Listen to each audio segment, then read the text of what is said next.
Students, इससे पहले वाली वीडियो में मैंने आपसे ईमेल के बारे में बात की थी, जिसके अंदर मैंने ईमेल के इंट्रोडक्शन के बारे में बताया था और ईमेल के कुछ एडवांटेजेस और डिसएडवांटेजेस के बारे में बात की थी। तो आज हम ईमेल के बारे में कुछ और बातें करते हैं, जिसके अंदर हम बात करने वाले ईमेल के कुछ प्रोटोकॉल्स के बारे में और इसकी कुछ फीचर्स के बारे में और ईमेल के स्ट्रक्चर के बारे में। तो स्टूडेंट्स, कंप्यूटर साइंस की एक और क्लास में आपका स्वागत है। मेरा नाम है नीरज और मैं आपके सामने कंप्यूटर साइंस से रिलेटेड बहुत से टॉपिक्स एक्सप्लेन करता हूँ। तो आज मैं आपसे बात करने वाला हूँ ईमेल के प्रोटोकॉल्स और ईमेल के फीचर्स के बारे में। तो जुड़े रहिए हमारे साथ और देखते रहिए CS क्लास।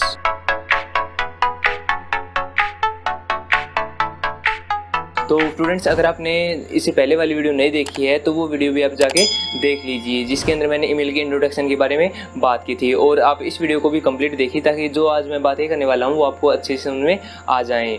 तो सबसे पहले बात करते हैं हम ईमेल के कुछ बेसिक फीचर्स के बारे में। तो सबसे पहले आता है व्यू योर ईमेल, यानी कि जब भी हम कोई ईमेल आईडी क्रिएट कर लेते हैं, अपना अकाउंट क्रिएट कर लेते हैं, तो उसके अंदर हमारे पास हमें एक इनबॉक्स मिलता है जिसके अंदर हम मैसेज को देख सकते हैं। जो भी ईमेल्स हमें रिसीव होते हैं वो सारे हमें इनबॉक्स में ही मिलते हैं। हम इनबॉक्स से ही उन सभी मैसेज को पढ़ सकते हैं। सेकंड फीचर आता है रिप्लाई और फॉरवर्ड का, कि जो भी मैसेज हमारे पास आते हैं हम उनको रिप्लाई कर सकते हैं और उन्हीं सेम मैसेज को हम फॉरवर्ड भी कर सकते हैं, यानी सेम मैसेज को हम किसी दूसरे यूजर के पास भी सेंड कर सकते हैं। उसके बाद आता है हम ईमेल्स को कैटेगराइज कर सकते हैं, कि जितने भी हमारे मेल्स आते हैं उनको हम कैटेगरी वाइज डिवाइड कर सकते हैं। जो भी मेल्स हमें रिसीव होते हैं उन सभी मेल्स को हम अपनी नीड के अकॉर्डिंग कैटेगराइज कर सकते हैं। जैसे कुछ पर्सनल मेल होते हैं, कुछ ट्रेवल्स के मेल होते हैं या फिर कोई शॉपिंग से रिलेटेड ईमेल्स होते हैं, इन सभी मेल्स को हम कैटेगराइज कर सकते हैं। और इसका जो नेक्स्ट फीचर आता है वो आता है डिलीट योर ईमेल्स, यानी कि जब भी हमें कोई मेल की जरूरत नहीं होती है तो उस मेल को हम डिलीट कर सकते हैं। जैसा कि हम अपने फ़ोन के अंदर मैसेज आते हैं और जिस मैसेज की हमें ज़रूरत नहीं होती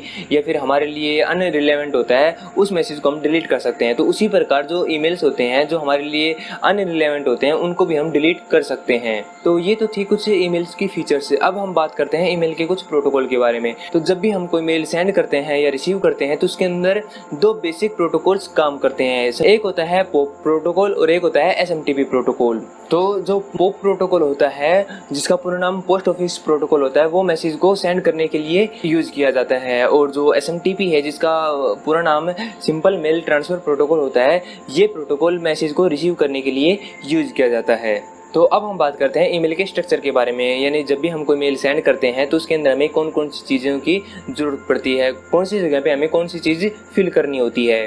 तो सबसे पहला पॉइंट आता है फ्रॉम। इसके अंदर जो सेंडर है उसका ईमेल एड्रेस लिखा हुआ होता है। वैसे आजकल जो ईमेल एड्रेस की बजाय जो उसका नाम है वो भी लिखा हुआ मिल सकता है। सेकंड पॉइंट आता है टू।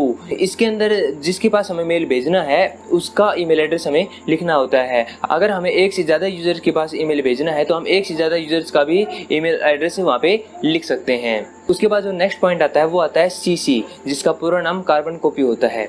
इसके अंदर जो मेल हम भेज रहे हैं अगर उसकी कार्बन कॉपी, उसकी कॉपी हम किसी दूसरे यूज़र के पास सेंड करना चाहें तो उस यूज़र का ईमेल एड्रेस हम CC के अंदर लिख सकते हैं। और CC के अंदर भी हम एक से ज़्यादा ईमेल एड्रेस लिख सकते हैं। उसके बाद जो नेक्स्ट पॉइंट आता है वो आता है BCC, यानी कि ब्लाइंड कार्बन कॉपी। तो जब हम CC के अंदर किसी दूसरे यूज़र का ईमेल एड्रेस डालते हैं उस यूज़र के पास उस मेल की कार्बन कॉपी सेंड करने के लिए, तो जो भी उस मेल को रिसीव करने वाले हैं, जो रिसिपेंट हैं, उन सभी को पता लग जाता है कि इस मेल की कार्बन कॉपी किसके पास फॉरवर्ड की गई है।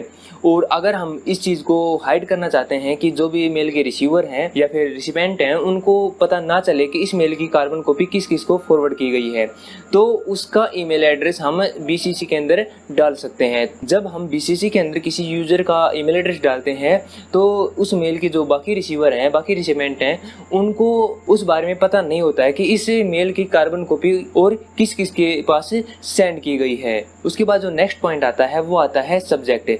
जैसे हम कोई भी एप्लीकेशन लिखते हैं, कोई लेटर लिखते हैं तो उसके अंदर कोई ना कोई सब्जेक्ट होता है। तो उसी प्रकार जब भी हम कोई मेल सेंड करते हैं तो उस मेल का भी हम सब्जेक्ट डाल सकते हैं। जब भी हम कोई मेल भेजते हैं तो वो जो मेल है वो हमारे किसकी रिगार्डिंग है, अगर हम उसका कोई सब्जेक्ट देना चाहते हैं तो वो चीज़ हम सब्जेक्ट वाली फील्ड के अंदर डाल सकते हैं, जिससे जो मेल का रिसीवर है उसको ये पता लग जाए कि जो मेल हमें रिसीव हुआ है वो किसके रिगार्डिंग है।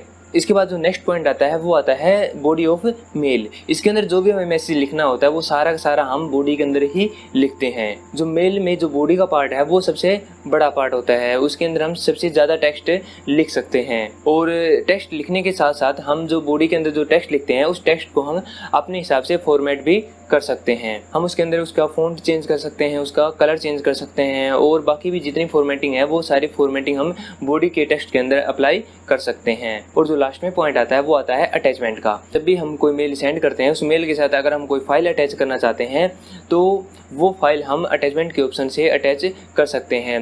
वो भले ही हमारी इमेज फाइल हो, कोई डॉक्यूमेंट फाइल हो या फिर कोई वीडियो फाइल हो, जो भी फाइल हम अपने मेल के साथ अटैच करना चाहें वो सारी हम इस अटैचमेंट के ऑप्शन से अटैच कर सकते हैं। और इसके बाद जो लास्ट में बटन आता है हमारा सेंड बटन, जिसके ऊपर हम क्लिक करके हम अपने मेल को सेंड कर सकते हैं। और इसके साथ साथ जो ईमेल सर्वर होते हैं वो हमें मेल को शेड्यूल करने की भी फैसिलिटी प्रोवाइड करते हैं, जिसके अंदर हम मेल को शेड्यूल कर सकते हैं कि जो मेल है वो हमें किस टाइम के ऊपर सेंड करना है। सपोज करो हमें कोई मेल 9 बजे सेंड करना है तो उस मेल को हम पहले ही शेड्यूल कर सकते हैं और सेट किए हुए टाइम के ऊपर वो मेल ऑटोमेटिक सेंड हो जाता है। जिस प्रकार हम अलार्म सेट करते हैं उसी प्रकार हम मेल भी शेड्यूल कर सकते हैं। जो मेल है उस पर्टिकुलर टाइम के ऊपर ऑटोमेटिक सेंड हो जाता है। तो स्टूडेंट्स, आई होप आपको जो ईमेल का स्ट्रक्चर है या फिर ईमेल की फीचर्स हैं इनके बारे में समझ में आ गया होगा। तो स्टूडेंट्स, आई होप आपको ये वीडियो पसंद आई होगी। अगर आपको ये वीडियो पसंद आई है तो इसको लाइक कीजिए, अपने फ्रेंड्स के साथ शेयर कीजिए और अगर आपका कोई क्वेश्चन है या कोई सुझाव है तो आप मुझे नीचे कमेंट्स में